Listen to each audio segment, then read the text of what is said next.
La gonorrhée ou gonococcie, communément appelée chaude pisse, est la deuxième infection sexuellement transmissible qui demeure un problème majeur de santé publique. Bienvenue à la chaîne YouTube d'Allo Notre Santé, Dr Touré. Merci de me rejoindre pour cette nouvelle vidéo dans laquelle nous allons parler d'une infection sexuellement transmissible appelée la blénorragie ou gonococcie, surnommée chaude pisse. C'est une infection vénérienne causée par une bactérie appelée Neisseria gonorrhoeae. La gonorrhée est plus souvent détectée chez les hommes que les femmes. Ceci peut s'expliquer par le fait que chez les hommes, elle entraîne des signes évidents, alors que chez plus de la moitié des femmes, cette infection n'entraîne aucun signe visible. Les personnes les plus touchées par le diagnostic de cette infection sexuellement transmissible sont les hommes âgés de 21 à 30 ans, les jeunes femmes de 16 à 25 ans.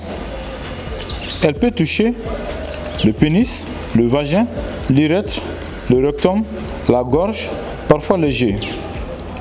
Chez les femmes, le col de l'utérus peut également être endommagé. Les symptômes, autrement signes de gonorrhée, se manifestent habituellement de 2 à 5 jours après le moment de l'infection chez l'homme. Mais il peut prendre aux alentours d'une dizaine de jours chez la femme, sans doute. L'infection peut apparaître au niveau du rectum, sur le col de l'utérus, dans la gorge, chez les femmes. L'infection passe inaperçue dans plus de la moitié des cas, n'entraîne aucun signe particulier. L'évolution la plus fréquente d'une urétrite gonococcique non traitée chez l'homme est la disparition des symptômes. Ceci peut disparaître chez plus de 95% des hommes dans un délai de 6 mois. Maintenant, nous allons voir pour les hommes. Les signes de la gonorrhée comprennent un écoulement purulent et jaune verdâtre par l'urètre, des difficultés à uriner, une sensation de brûlure intense en urinant, un picotement au niveau de l'urètre, une douleur ou un gonflement au niveau des testicules, des douleurs ou écoulements du rectum. Un homme présentant ces signes doit en parler à sa partenaire, car elle peut se présenter aucun signe, même si elle est porteuse de la bactérie. Et dans 1% des cas, les hommes présentent peu ou aucun de ces signes. Pour mieux comprendre les signes de cette maladie chez la femme, sache qu'entre 70 et 90% des femmes ne présentent aucun signe de gonorrhée. Lorsqu'il existe, ces symptômes se confondent souvent avec ceux d'une infection urinaire ou vaginale, à savoir écoulement vaginal purulent, jaunâtre ou parfois sanguinolent, irritation vulvaire, saignement vaginal anormal, douleur ou pesanteur pelvienne, douleur lors des relations sexuelles, sensation de brûlure en urinant, difficulté à uriner. En cas de rapport sexuel non protégé, il faut faire un dépistage associé au dépistage des chlamydia. Les symptômes de la gonorrhée anorectale.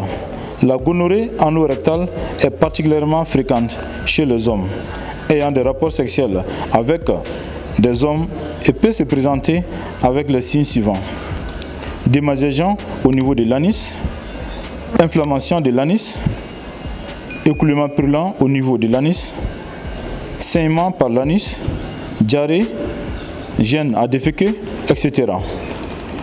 La gonorrhée oropharyngée. La gonorrhée de la bouche et la gorge n'est souvent associée à aucun signe notable. Parfois, il peut exister une pharyngite ou une angine qui régresse d'elle-même. Cette gonorrhée oropharyngée est présente chez 10 à 40% des homosexuels, 5 à 20% des femmes ayant déjà une gonorrhée vaginale ou anorectale, 3 à 10% des personnes hétérosexuelles. L'atteinte de G est rare chez l'adulte. Elle se produit par auto-infection. La personne atteinte souffre d'une gonorrhée de la zone sexuelle et porte les germes à ses G avec ses mains. Les signes en sont gonflement des paupières, sécrétion épaisse et abondante, sensation des grains de sable dans l'œil, ulcération ou perforation de la cornée. La gonorrhée se transmet avec un partenaire infecté par une bactérie appelée Neisseria gonorrhoeae, par l'échange de liquides biologiques et le contact des muqueuses lors des relations sexuelles non protégées, orales, anales, vaginales, etc. Elle est rarement transmise par cunniculus. La gonorrhée peut aussi être transmise au nouveau-né par sa mère infectée pendant l'accouchement, provoquant une infection oculaire. Parfois, il peut y avoir des complications de la gonorrhée. Chez l'homme, la gonorrhée peut provoquer une inflammation de la prostate ou une prostatite ou des testicules ou une épididymite, pouvant entraîner l'infertilité. La gonorrhée augmente également les risques de transmission du VIH. Par ailleurs, un nouveau-né infecté par sa mère peut souffrir de graves problèmes oculaires ou d'infections sanguines, voire une septicémie. Chez la femme, une gonorrhée peut entraîner une maladie inflammatoire pelvienne, c'est-à-dire une infection des organes reproducteurs qui sont le trompe de Fallope, les ovaires, l'utérus. Elle peut être la cause d'une infertilité, accroître le risque de grossesse extra-utérine, être à l'origine de douleurs pelviennes chroniques. Il est aussi important de connaître les différentes personnes à risque de gonorrhée, qui sont les suivants. Les hommes ayant des rapports avec d'autres hommes ont une population à haut risque. Les personnes ayant plus d'un partenaire sexuel. Les personnes ayant un partenaire ayant d'autres partenaires sexuels. Les personnes utilisant de manière inconstante des préservatifs. Les personnes de moins de 25 ans. Les hommes, femmes ou adolescents sexuellement actifs. Les personnes ayant déjà contracté une infection sexuellement transmissible dans le passé. Les personnes séropositives pour le VIH ou virus du sida. Les travailleurs du sexe, les utilisateurs de drogue, les personnes incarcérées. Les personnes allant aux toilettes sans se laver les mains systématiquement. Dans ces cas, le risque de gonorrhée oculaire est plus important.